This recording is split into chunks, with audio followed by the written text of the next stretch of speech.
Welcome to today's video, where we dive into the critical issue of prison reform, focusing on Alabama and how its prison system compares to the efforts of other states. With one of the highest incarceration rates and the highest prison death rate in the United States, Alabama faces a monumental challenge in reforming its prison system. But what can we learn from other states? Let's take a closer look at how Alabama stacks up against the rest of the nation. Alabama has one of the highest incarceration rates globally, with a staggering 898 inmates per 100,000 residents, ranking it among the highest in the U.S. and the world. The state has been struggling with overcrowding, violence, and inadequate resources, leading to what many call the deadliest prison system in the U.S. In a state where facilities operate at 164% capacity, stark disparity unfolds between legislative promises and harsh realities. Historical policies have sown seeds of inefficiency, with reforms like the Alabama Sentencing Commission struggling to stem climbing incarceration rates. As of 2024, Alabama's prison death rate is more than 4 times the national average, with 158 deaths per 100,000 inmates. In 2023, Alabama saw 325 deaths, a record high. The primary causes?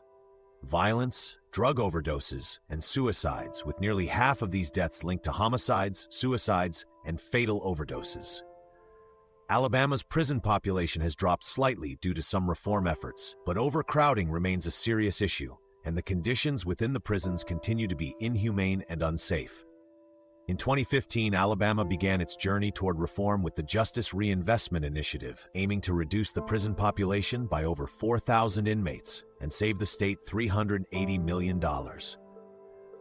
This initiative expanded community supervision, focused on alternative sentencing, and aimed to prioritize prison space for violent offenders. By 2016, Alabama saw a 6.4% drop in its prison population. However, despite these efforts, the state's incarceration rate remains extremely high. Alabama has also introduced reforms aimed at improving reentry programs, but the state still faces significant challenges in ensuring adequate care and rehabilitation. While Alabama struggles, several other states have implemented more comprehensive reforms with significant results. Take North Carolina, for example. The state has focused on reducing homelessness among prisoners upon release, boosting education, and ensuring access to Medicaid. Their policy goals include a 75% increase in educational credentials for inmates and a 50% reduction in homeless releases, aiming to reduce recidivism. Nebraska is another state setting ambitious goals, aiming for a 46% reduction in recidivism. They're also ensuring that nearly all parolees are employed within 30 days of release, providing GED programs and robust post-release support.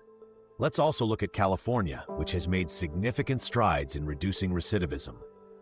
The California Department of Corrections and Rehabilitation has seen a decline in recidivism rates, with the most recent data showing a rate of 41.9% for individuals released in fiscal year 2018-19. This is a decrease from 54.3% in 2011, which was the high point for recidivism in the state affiliate. States like Oregon and New Jersey have successfully reduced their prison populations by nearly 7% through sentencing reforms and expanding diversion programs. These initiatives focus on rehabilitation rather than punishment, an approach that Alabama is still struggling to fully embrace. So what's the difference between Alabama and these reform leaders? Let's break it down.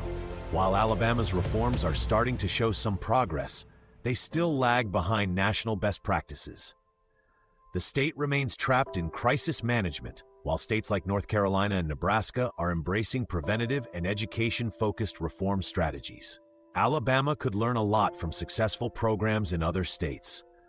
Implementing community-based alternatives, expanding vocational training, and investing in mental health care all help improve outcomes for inmates and society. Investing in rehabilitation rather than punishment will reduce the state's prison population and create safer communities by breaking the cycle of recidivism.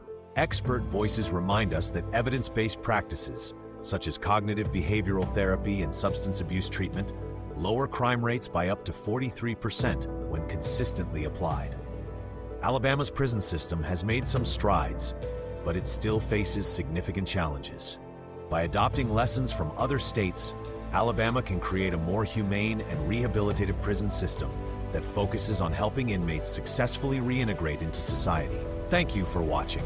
If you believe in prison reform and want to support efforts to improve Alabama's prison system, please like, share, and subscribe. Let's continue the conversation and push for meaningful change.